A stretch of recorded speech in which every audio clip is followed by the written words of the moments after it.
दोस्तों, Kolkata doctor case में CBI को इस समय सबसे बड़ी सफलता मिली है, जिसने जांच एजेंसी को चौंका कर रख दिया है।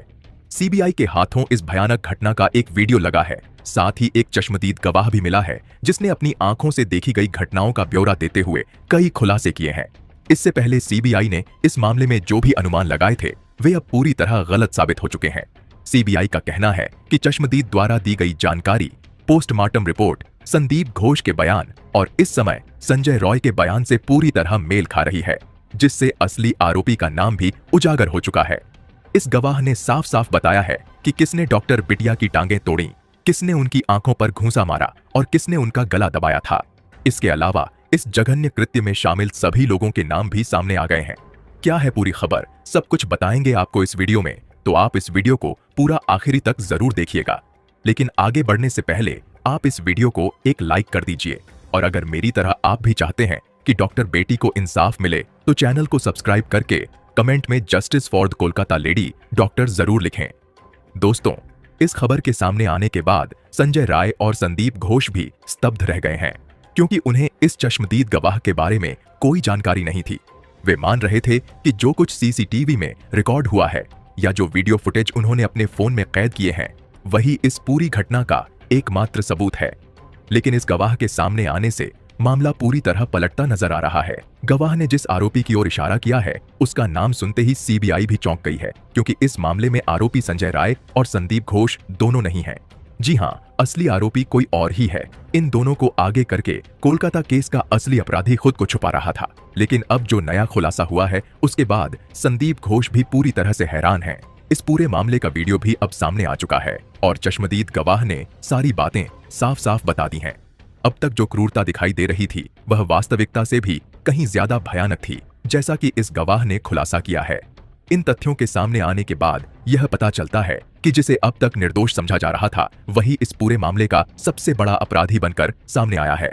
और इस आरोपी के संबंध ऐसी ऐसी जगहों से जुड़े हैं, जिनका खुलासा होने के बाद सीबीआई भी सोच में पड़ गई है कि आखिर अब उसे इस मामले में कौन सा कदम उठाना चाहिए। दोस्तों, अब तक संजय राय को मुख्य आरोपी माना जा रहा था और मामला ज्यादातर संदीप दुबे तक ही सीमित था। लेकिन अब स्थिति बदल गई है। असल में संदीप घोष और संजय राय दोनों ही निर्दोष हैं। चश्मदीद गवाह के बयान को सुनने के बाद आप भी हैरान रह जाएंगे। संदीप घोष और संजय राय वे लोग हैं जिन्हें करोड़ों रुपए का लालच देकर झूठ बोलने के लिए मजबूर किया गया था और जो इस मामले को गलत दिशा में ले जा रहे थे। आपको जानकर हैरानी होगी कि संजय राय वास्तव में इस पूरे मामले में शामिल था और घटना के वक्त वह भी अस्पताल में मौजूद था, ठीक उसी समय जब संदीप घोष भी वहां था।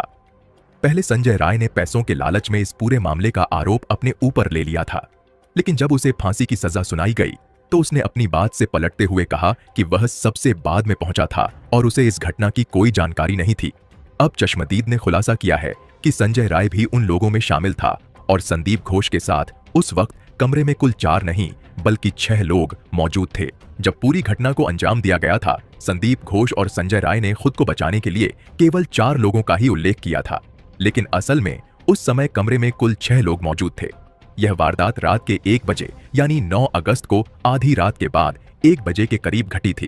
पोस्टमार्टम रिपोर्ट में भी स्पष्ट रूप से कहा गया था कि आखिरी सांस लगभग 1 बजे के आसपास ही ली गई थी। चश्मदीद गवाह ने खुलासा किया है कि डॉक्टर बिटिया का पैर तोड़ने वाला कोई और नहीं बल्कि संजय राय था, जिसने यह कृत्य तब किया जब बिटिया की सांसें थम चुकी थीं। संजय राय ने न केवल यह बर्बरता की, बल्कि उसके बाद भी अपनी हैवानियत का प्रदर्शन किया। इसके अलावा घटना के समय कमरे में कौन कौन मौजूद था, यह भी महत्वपूर्ण है। इस दरिंदगी में संदीप घोष भी शामिल था, जो कॉलेज का प्रिंसिपल था। वही व्यक्ति था जिसने डॉक्टर बिटिया के चेहरे पर घूंसा मारा और उसकी आंखें फोड़ने की कोशिश की। उस समय कमरे में और 3 लोग भी मौजूद थे जिन्होंने इस भयावह कृत्य में भाग लिया। और चौथा, सबसे महत्वपूर्ण व्यक्ति जो इस मामले का चश्मदीद गवाह था, वहां का स्वीपर था, जिसके बारे में अब तक किसी को कोई जानकारी नहीं थी। उस स्वीपर ने बताया कि उस दिन जब उसने सेमिनार हॉल और पूरे अस्पताल की सफाई कर ली थी, तो लगभग 8 बजे वह सेमिनार हॉल में जाकर सो गया था।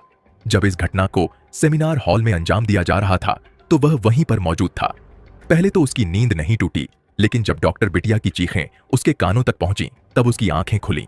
उसने बताया कि जो कुछ भी उसने अपनी आंखों के सामने देखा, उसे देखकर वह सन्न रह गया था।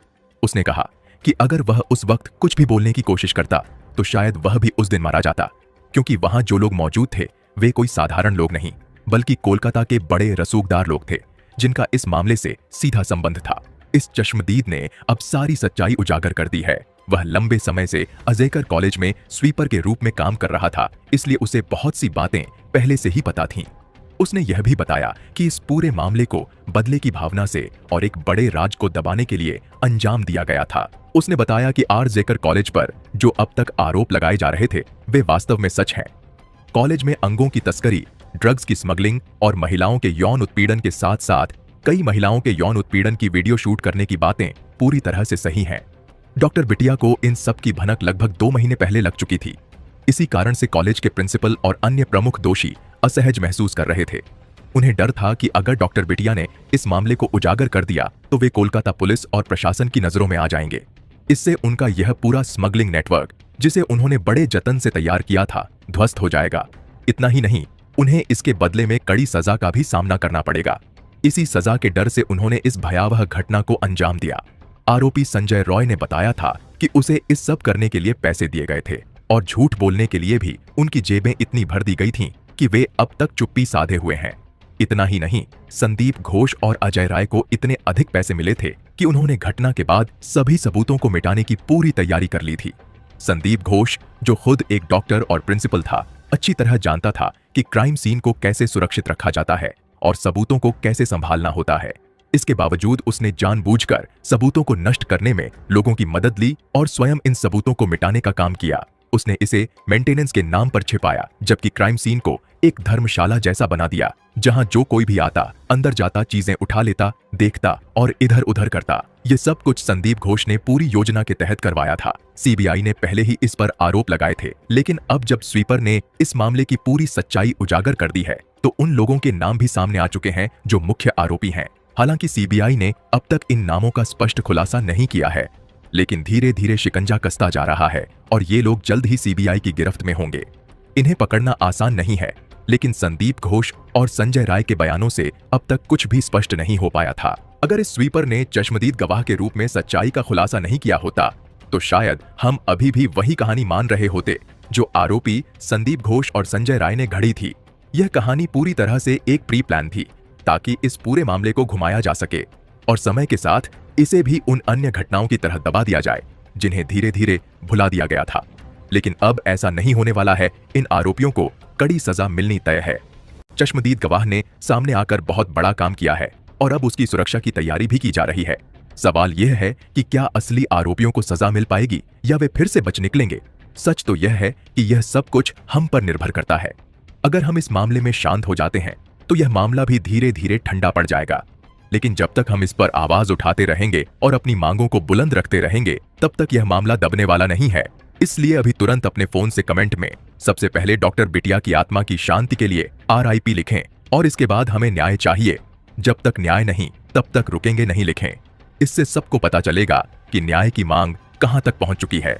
वीडियो को लाइक कीजिए, अपने दोस्तों के साथ, अपने घर वालों के साथ शेयर कीजिए और अगर आपने अभी तक हमारे इस चैनल को सब्सक्राइब नहीं किया है तो चैनल को सब्सक्राइब बेल आइकन प्रेस कर लें, जिससे हमारी कोई भी वीडियो आपसे मिस ना हो जाए। मिलते हैं आपसे अगली एक और नई वीडियो में नई खबरों के साथ। तब तक के लिए जय हिंद, वंदे मातरम।